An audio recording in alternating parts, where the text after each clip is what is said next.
Hi guys, आप सबका हमारे यूट्यूब चैनल तस्मैं कैरियर एकेडमी पे स्वागत है। गाइस, आज जो हम आपको डिटेल देने जा रहे हैं वो देने जा रहे हैं एयरफोर्स स्कूल रिक्रूटमेंट 2025 के नोटिफिकेशन के बारे में। एयरफोर्स स्कूल कानपुर कैंट ने टीचिंग और नॉन टीचिंग की 14 वैकेंसीज के लिए अपना नोटिफिकेशन जारी किया है। अगर आप भी इन वैकेंसीज के लिए अप्लाई करना चाहते हैं तो गाइस ये वीडियो आपके लिए बहुत ज्यादा इंपॉर्टेंट है, क्योंकि इस वीडियो में हमने पूरा डिटेल में बताया है कि क्या मिनिमम क्वालिफिकेशन मांगी गई है, क्या आपका सिलेक्शन प्रोसेस रहेगा, लास्ट डेट अप्लाई करने की कब है और आपको अप्लाई करने का क्या प्रोसेस रहेगा। तो गाइस पूरा वीडियो देखिएगा और साथ ही साथ में हमारे इस यूट्यूब चैनल को सब्सक्राइब कर लें, लाइक करें और ज्यादा से ज्यादा शेयर करें। तो गाइस सबसे पहले बात करते हैं इनकी ऑफिशियल वेबसाइट की। इनकी जो ऑफिशियल वेबसाइट है वो है www.afschoolkanpurkent.com, जहां पर जाकर के आपको पूरा नोटिफिकेशन और डिटेल्स इनकी मिल जाएगी। अब बात करते हैं रिक्रूटमेंट अथॉरिटी क्या रहेगी। रिक्रूटमेंट अथॉरिटी आपका एयरफोर्स स्कूल कानपुर कैंट रहेगी। पोस्ट नेम जो रहेगी आपकी टीचिंग और नॉन टीचिंग दोनों की रहेगी। टीचिंग में आपका पीजीटी यानी कि पोस्ट ग्रेजुएट टीचर्स की रहेगी, टीजेटी की रहेगी यानी कि ट्रेंड ग्रेजुएट टीचर की रहेगी। इसके अलावा जो है आपका एनटीटी यानी कि नर्सरी ट्रेंड टीचर्स की रहेगी। और नॉन टीचिंग की अगर बात करें तो नॉन टीचिंग में आपका क्लर्क्स की, हेल्पर्स की और वॉचमैन की आपकी पोस्ट रहेंगी। टोटल वैकेंसीज 14 वैकेंसीज रहेंगी। जॉब लोकेशन की अगर बात करें तो ये आपका जो है सिलेक्शन होने के बाद जो आपका जो एयरफोर्स स्कूल कानपुर कैंट है वहां पर आपकी जो है पोस्टिंग दी जाएगी। अप्लाई मोड की अगर बात करें तो यहां पर ऑफलाइन रहेगा, ऑनलाइन किसी तरह का कोई प्रोसेस नहीं रहेगा। रजिस्ट्रेशन जो स्टार्ट हो गए हैं वो 5 जनवरी 2025 से स्टार्ट हो चुके हैं और लास्ट डेट जो है अप्लाई करने की ये है आपका 20 जनवरी 2025, यानी कि 20 जनवरी 2025 से पहले पहले आपको सारी फॉर्मेलिटीज पूरी करनी होगी। अब बात करते हैं टेस्ट डेट की। जो टेस्ट होगा आपका वो मार्च में होगा। अभी कोई फिक्स डेट नहीं आई है, ये टेंटेटिव है। कभी भी जो है आपका मार्च में जो है एग्जाम लिया जा सकता है। एडमिट कार्ड भी आपको मिल जाएंगे। ये आपका जो है इनकी जो ऑफिशियल वेबसाइट है वहां पर जाकर के आप पूरा इनका नोटिफिकेशन पढ़ेंगे, वहां पर सारी डिटेल्स आपको मिल जाएगी। अब बात करते हैं एलिजिबिलिटी क्राइटेरिया, यानी कि क्या आपका जो है मिनिमम एजुकेशनल क्वालिफिकेशन मांगी गई है। तो इसमें ये आपकी जो है पोस्ट वाइज वरी करेगी, यानी कि आपके पास जो है बैचलर डिग्री या और master degree in any discipline, यानी कि आपके पास जो है बैचलर डिग्री और मास्टर डिग्री होनी चाहिए। जिस सब्जेक्ट के लिए मतलब जिस पोस्ट के लिए आप अप्लाई कर रहे हैं उससे रिलेटेड आपके पास जो है उस सब्जेक्ट में आपके पास जो है ये डिग्रीज होनी चाहिए। इसके अलावा जो है अगर आप बीटेक किए हुए हैं, बैचलर ऑफ टेक्नोलॉजी, तो आपके लिए भी वैकेंसीज हैं। बी यानी कि बैचलर ऑफ इंजीनियरिंग वालों के लिए भी है। एमसीए वाले भी अप्लाई कर सकते हैं, पीजी डीसीए वाले भी अप्लाई कर सकते हैं, बीएड वाले भी अप्लाई कर सकते हैं और डिप्लोमा इन रिलेवेंट फील्ड में, यानी कि आप जो है ये आपकी जो क्वालिफिकेशन पोस्ट वाइज वरी करेगी। Bachelor degree, master degree in relevant subject, इसके अलावा BTech, BE, MCA, MSc, PGDCA, BEd, diploma in relevant field में आप सबके लिए जो है अलग अलग पोस्ट वाइज जो है क्वालिफिकेशन मांगी गई है। एज लिमिट की बात करें तो मिनिमम 21 साल और मैक्सिमम 50 साल मांगी गई है। ये आपकी पोस्ट वाइज वरी करेगी। तो यहां पर ध्यान देने वाली बात यह है कि आप जिस पोस्ट के लिए अप्लाई कर रहे हैं तो उसके लिए देख लें कि जो क्वालिफिकेशन आपकी है उस पोस्ट के लिए फुलफिल हो रही है या नहीं है, यानी कि अपनी क्वालिफिकेशन के अकॉर्डिंग ही आप पोस्ट वाइज उस पोस्ट के लिए अप्लाई कर सकते हैं। और एज लिमिट भी आप देख लें कि आपके हिसाब से कितनी एज मांगी गई है। इसके अलावा आप बात करते हैं नेक्स्ट के सिलेक्शन प्रोसेस क्या रहेगा। तो सिलेक्शन प्रोसेस की अगर हम बात करें तो इसमें मल्टीपल स्टेजेस रहेंगी। नंबर 1 पर होगा आपका रिटन एग्जाम, दूसरे पे आपका होगा स्किल टेस्ट, यानी कि अगर आप पे एप्लीकेबल है जो आपका टाइपिंग वगैरह है, जो प्रैक्टिकल टेस्ट है वो होगा आपका। थर्ड स्टेज रहेगी आपकी इंटरव्यू की और फोर्थ स्टेज रहेगी आपकी डॉक्यूमेंट्स वेरिफिकेशन की और इसके बाद जो है लास्ट स्टेज रहेगी आपकी मेडिकल एग्जामिनेशन की।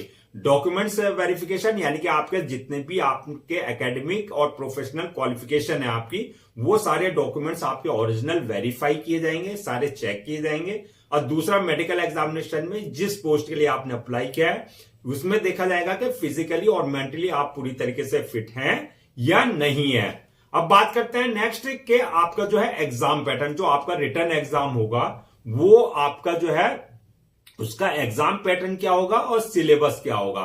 तो अगर एग्जाम पैटर्न की हम बात करें तो पहले बात करते हैं जो आपकी क्लर्क, हेल्पर्स और वॉचमैन, इस पोस्ट के लिए अगर आप अप्लाई कर रहे हैं तो आपके लिए जो है रिटन टेस्ट होगा। अगर आप क्लर्क के लिए, इनके लिए, तो आपका ये जो है ऑब्जेक्टिव टाइप रहेगा, 50 क्वेश्चंस रहेंगे, 50 मार्क्स के रहेंगे ये, और टाइपिंग स्पीड भी आपकी चेक की जाएगी। अगर आप क्लर्क के लिए पोस्ट के लिए अप्लाई कर रहे हैं तो वो 20 मार्क्स की आपकी रहेगी। इंटरव्यू आपका 50 मार्क्स का होगा, और अगर आप हेल्पर्स की पोस्ट के लिए अप्लाई कर रहे हैं तो आपका जो है प्रैक्टिकल स्किल टेस्ट लिया जाएगा, जो कि आपका 50 मार्क्स का रहेगा। तो ये रहेगा आपका क्लर्क्स, हेल्पर्स और वॉचमैन की पोस्ट के लिए। और अगर आप अदर्स पोस्ट यानी कि जो पीजीटी टीचिंग वगैरह में, जो टीचिंग फील्ड है, उसमें अगर आप अप्लाई कर रहे हैं, उन पोस्ट के लिए अप्लाई कर रहे हैं आप, पीजीटी टीजीटी वगैरह के लिए और एनटीटी वगैरह के लिए, तो आपके लिए जो है रिटन टेस्ट होगा, जो कि आपका ऑब्जेक्टिव और सब्जेक्टिव दोनों होगा। यानी कि ऑब्जेक्टिव भी रहेगा और आपका लॉन्ग क्वेश्चंस भी आपके रहेंगे, यानी कि डिस्क्रिप्टिव टाइप भी आपका रहेगा, जो कि आपके 70 मार्क्स के होंगे। दूसरा आपका देखा जाएगा कि practically test for ability to use teaching computer based, यानी कि आपका देखा जाएगा, इसमें यह टेस्ट लिया जाएगा कि आपका जो है एमएस ऑफिस की नॉलेज आपकी चेक की जाएगी। इसके अलावा जो है ऑनलाइन क्लासेस कैसे लेते हैं, वो मेथड आपको आता है या नहीं आता है। इसके अलावा जो है पीपीटी वगैरह आप कैसे बनाते हैं, कि पीपीटी पे काम कर पाते हैं या नहीं, यानी कि आपका जो है कंप्यूटर बेस्ड इस पे चेक किया जाएगा कि ऑनलाइन वगैरह आप कंप्यूटर बेस्ड टेस्ट मतलब टेस्ट और एग्जाम वगैरह या पढ़ा पाएंगे या नहीं। ये आपका 10 मार्क्स का रहेगा। इसके अलावा जो है आपका टीचिंग एप्टीट्यूड टेस्ट होगा, जो कि आपका 130 मार्क्स का रहेगा, और इसके साथ साथ जो है आपका इंटरव्यू होगा, जो कि आपका 100 मार्क्स का रहेगा। तो ये आपके जो है अदर पोस्ट यानी कि टीचिंग लाइन के लिए हो गई, और नॉन टीचिंग का हमने आपको ऊपर बता ही दिया, जो आपका जो है क्लर्क, हेल्पर्स और वॉचमैन की पोस्ट के लिए है। अब बात करते हैं सैलरी की। तो सैलरी की अगर बात करें हम, तो इसमें आपकी पोस्ट वाइज वरी करेगी। यानी कि अगर आप अप्लाई कर रहे हैं पीजीटी के लिए, मतलब जो पोस्ट ग्रेजुएट टीचर्स के लिए हैं, उनके लिए जो बेसिक पे रहेगी वो 35,000 से स्टार्टिंग होगी। टीजीटी वालों के लिए, ट्रेंड ग्रेजुएट टीचर्स के लिए जो है 33,000 से स्टार्टिंग होगी, और नर्सरी वालों के लिए जो है 18,000 से स्टार्टिंग है बेसिक पे जो है, और क्लर्क्स के लिए जो है 14,500 है, हेल्पर्स और वॉचमैन के लिए जो है 13,000 जो है बेसिक पे रहेगी।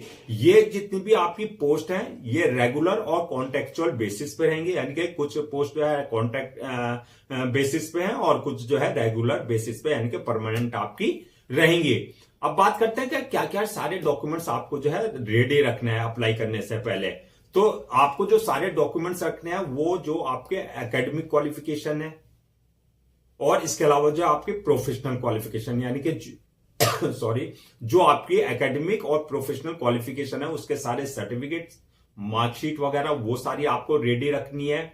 चाहे वो आपका सेमेस्टर वाइज है, चाहे वो आपका ईयर वाइज है, ये सारी चीजें आपको रखनी है। इसके अलावा बर्थ सर्टिफिकेट, यानी कि आपका जो है अगर 10th की मार्कशीट पे birth date of birth mention नहीं है, तो आपके पास जो कंसर्न अथॉरिटी से आपके पास बर्थ सर्टिफिकेट होना चाहिए, आपके पास जो है डोमिसाइल सर्टिफिकेट होना चाहिए। इसके अलावा जो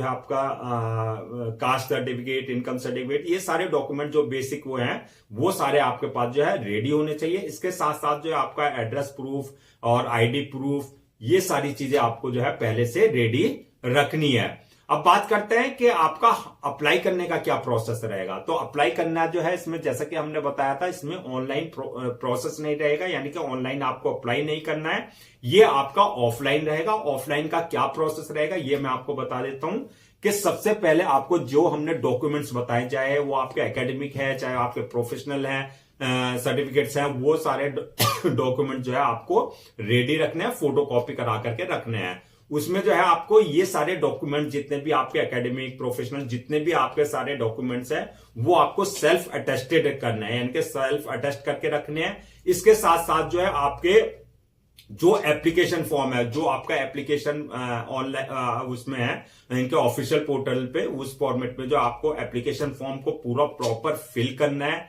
आपको पेन से कैपिटल लेटर्स में पूरा इंस्ट्रक्शंस आप पढ़ लेंगे ऑनलाइन जाकर के, जो इनका ऑफिशियल पोर्टल है, वहां पर के क्या क्या इंस्ट्रक्शन दिए गए हैं फॉर्म को फिल करने के लिए, वो प्रॉपर आपको जो है एप्लीकेशन फॉर्म को फिल करना है। इसके साथ साथ जो है आपको जो है 2 जो है सेल्फ एड्रेस्ड एनवलप चाहिए होंगे, जिसपे यानी कि 2 एनवलप आपको सेल्फ एड्रेस यानी कि जो आपका एड्रेस है वो लिख करके आपको रखना है। इसके अलावा जो है जो आपका स्पीड पोस्ट का स्टैंप है, जो आपकी फी लगेगी वो आपको लगा करके भेजने हैं। यानी कि आपको ऑफलाइन जो है, एक तो इनका एप्लीकेशन फॉर्म हो गया जो आपने भरेंगे, उसके अलावा जो आपके एकेडमिक और प्रोफेशनल सर्टिफिकेट्स हैं, चाहे वो मार्कशीट है, चाहे आपका वो सर्टिफिकेट्स है, वो सारे सेल्फ अटेस्ट रखने हैं आपको एनवलप में। इसके अलावा जो है आपको 2 self addressed envelope with stamps लगे हुए होने चाहिए, वो सारे एक एनवलप में करके जो है आपको पोस्ट करना है। स्पीड पोस्ट के थ्रू आपको भेजना है। कहां पर? इनके एड्रेस पे, जो एड्रेस इनका है आपका the principal air force school Kanpur cantt, Nathu Singh road, Kanpur cantt. Pin code रहेगा 208004। यहां पर जो है आपको जो है ऑफलाइन ये सारी चीजें एनवलप में करके यहां पर भेजनी है स्पीड पोस्ट के थ्रू। तो गाइस, ये था आपका एयरफोर्स स्कूल टीचिंग और नॉन टीचिंग रिक्रूटमेंट 2025 का नोटिफिकेशन। आई होप आपके सारे डाउट्स क्लियर हो गए होंगे। अगर अब भी आपको किसी तरह का कोई डाउट है तो आप हमसे कमेंट सेक्शन में पूछ सकते हैं, हम उसका रिप्लाई जरूर देंगे। मैं एक बार फिर आपको जो है लास्ट डेट रिमाइंड करा देता हूं, सो दैट आप उससे पहले जो है अपना जो है स्पीड पोस्ट के थ्रू जो है अपना सारा फॉर्मेलिटीज पूरी कर लें। 20 जनवरी 2025 से पहले जो है आपको इनकी जो है ऑफिशियल पोर्टल पर जाकर के, जो हमने बताया www.afschoolkanpurkent.com पर, वहां जाकर के सारे आपको इंस्ट्रक्शंस दिए हैं। वो वहां पर प्रॉपर एड्रेस जो हमने बताया यही दिया गया है वहां पर। तो वहां पर जाकर के आप जो है पूरा सारे इंस्ट्रक्शंस पढ़ करके और अपना एप्लीकेशन फॉर्म फिल करके, साथ में जितने भी सर्टिफिकेट्स है हमने जैसे बताया वो आपको सेल्फ अटेस्ट करके और एनवलप में डाल करके 2 एनवलप सेल्फ अटेस्ट करके और स्पीड पोस्ट के थ्रू जो है इनके एड्रेस पे आपको जो है भेज देना है। तो गाइज, हम आप जो है आपके लिए जो है जितने भी गवर्नमेंट जॉब्स हैं या गवर्नमेंट एग्जाम्स है उससे रिलेटेड जितने भी अपडेट्स होते हैं उस पर वीडियोस लेकर के आते हैं। इसके साथ साथ जो है प्रॉपर कैरियर गाइडेंस पे आपके लिए वीडियोस लेकर के आते हैं। अगर आप भी चाहते हैं कि आपको प्रॉपर कैरियर गाइडेंस मिलती रहे और साथ ही साथ में आपको जो है गवर्नमेंट जॉब्स और गवर्नमेंट एग्जाम्स के पूरे अपडेट्स मिलते रहे, तो आप लोगों से मेरी रिक्वेस्ट है कि आप हमारे इस यूट्यूब चैनल को सब्सक्राइब कर लें, लाइक करें और ज्यादा से ज्यादा शेयर करें।